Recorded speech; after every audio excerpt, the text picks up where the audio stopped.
जादुई दुनिया की दो परी बहनें बहुत दूर, नीले आसमानों के पार, सितारों से आगे एक जादुई दुनिया नूरस्तान में दो प्यारी परी बहनें रहती थीं, लाली और नीली। लाली के परों का रंग सुर्ख गुलाबी था और नीली के परों में नीला और सफेद रंग झलकता था।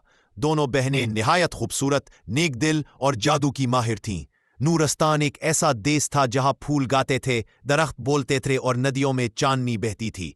यहाँ हर परी को एक खास ताकत मिलती थी।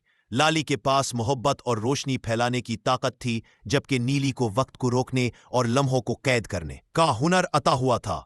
एक दिन नूरस्तान की झील में अंधेरा उतर आया। झील का पानी काला हो गया और रोशनी खत्म होने लगी। सब परियां खौफजदा हो गईं। मलका परिमा ने ऐलान किया कि यह साया देव की शरारत है, जो 1000 साल बाद फिर से आजाद हो गया है। तब लाली और नीली ने फैसला किया कि वो अपनी जादुई ताकतों से नूरस्तान को बचाएंगी। लाली ने अपनी रोशनी से झील के किनारे को रोशन करना शुरू किया, लेकिन साया देव की ताकत बहुत ज्यादा थी। नीली ने वक्त को रोकने की कोशिश की ताकि साया देव को एक लम्हे में कैद कर दे, मगर साया देव ने हवा में जहरीला धुआं छोड़ा, जिससे नीली कमजोर हो गई। परी बहनें समझ गईं कि इनफिरादी ताकत से वो साया देव को शिकस्त नहीं दे सकती। उन्होंने एक साथ हाथ जोड़े, दिल से दुआ की और अपनी ताकतों को एक दूसरे के साथ बांटा।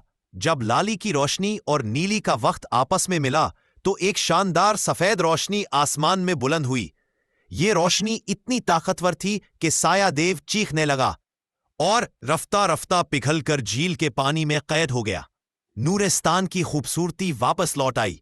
फूलों ने फिर से गाना शुरू किया, नदियों में चांदनी बहने लगी और आसमान पर रंगीन कौसे कज़ाह बन गई।